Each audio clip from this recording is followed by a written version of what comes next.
Good morning. My name is Savannah Dalkey, and I'll be giving you this week's top news stories. First, striking ISIS. When the Islamic State of Iraq and Syria rolled into northern Iraq in June, news reported on the Sunni militant group's sophisticated and brutal use of social media.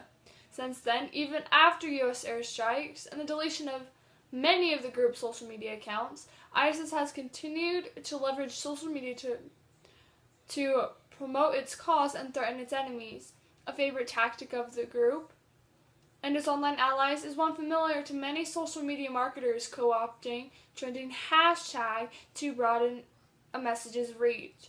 This weekend, the hashtag was hashtag NapaQuake, and posts about Northern California earthquake were mixed in with threats against the United States, attacks on President Obama, and gruesome photos of dead American soldiers. One image posted under hashtag NapaQuake featured the White House in flames in the background, with a masked fighter hoisting an assault rifle in the foreground. The photo read, "If America entered the war, we will invade its territory."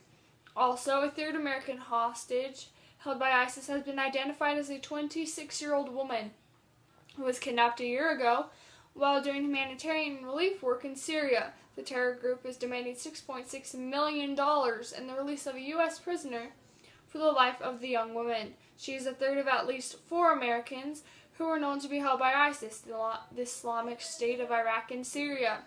American journalist James Foley was executed by the group in a video that appeared online last week. Second, knee defender. Airline passengers have come to expect a tiny escape from the confined space of today's packed planes, the ability to recline their seat just a few inches. When one passenger was denied that bit of personal space on Sunday, it led to a heated argument in the unscheduled landing of their plane, just halfway to its destination. The flight started when the male passenger seated in the middle seat of row 12 used the knee defender, a gadget used to prevent the person in front of them from reclining, to stop the woman in front of him from reclining while he was on his laptop. According to a law enforcement official with knowledge of the situation, who spoke on the condition of anonymity because they are not authorized to speak.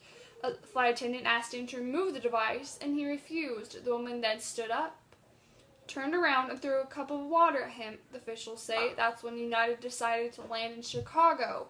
The 2 passengers were not allowed to continue to Denver.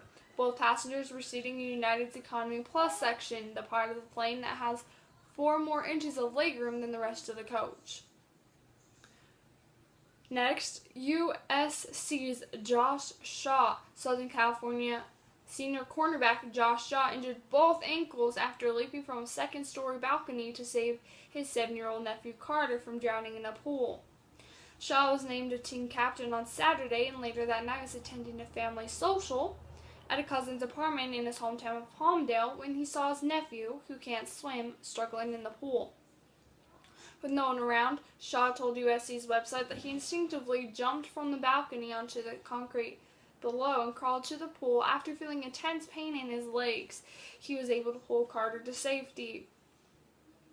Unable to step out of the pool because of the pain in his ankles, Shaw lifted himself up the ladder with his upper body. "I would do it again for whatever kid it was. It did not have to be my nephew," Shaw told the team website. "My ankles really hurt, but I am lucky to be surrounded by the best trainers and doctors in the world.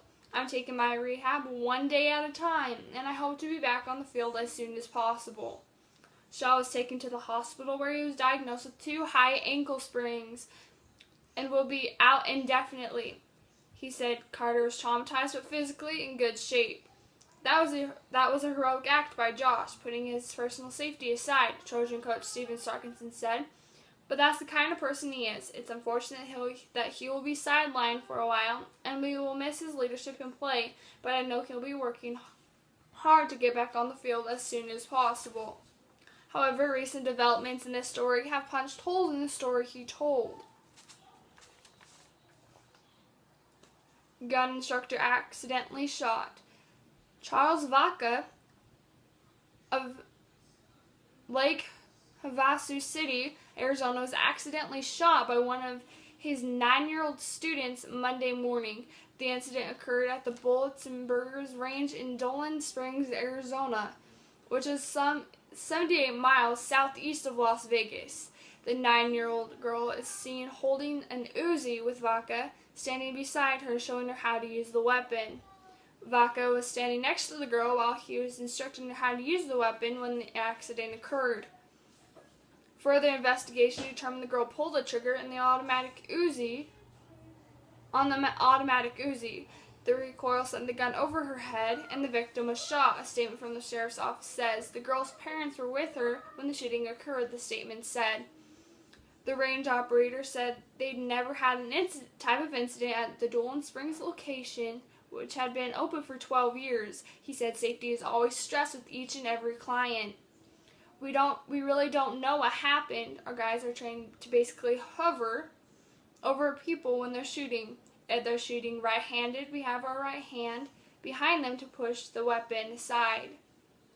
And if they're left-handed, the same thing. Operator Sam Camardo said the staff is grieving, and they're also remember the man who lost his life. Vaca is described as a well-liked, veteran, and loving husband. Vaca was airlifted to University Medical Center in Las Vegas, where he died Monday evening. In Nevada and Arizona, it is up to the gun range to allow a particular minor to fire a gun. Investigators say no laws were broken, but the Bullets and Burgers range has already changed its procedures after the tragic accident. Participants will now have to be at least 5 feet tall or 12 years or older to shoot. That is all for now. This information is courtesy of CNN, Fox, and CBS News.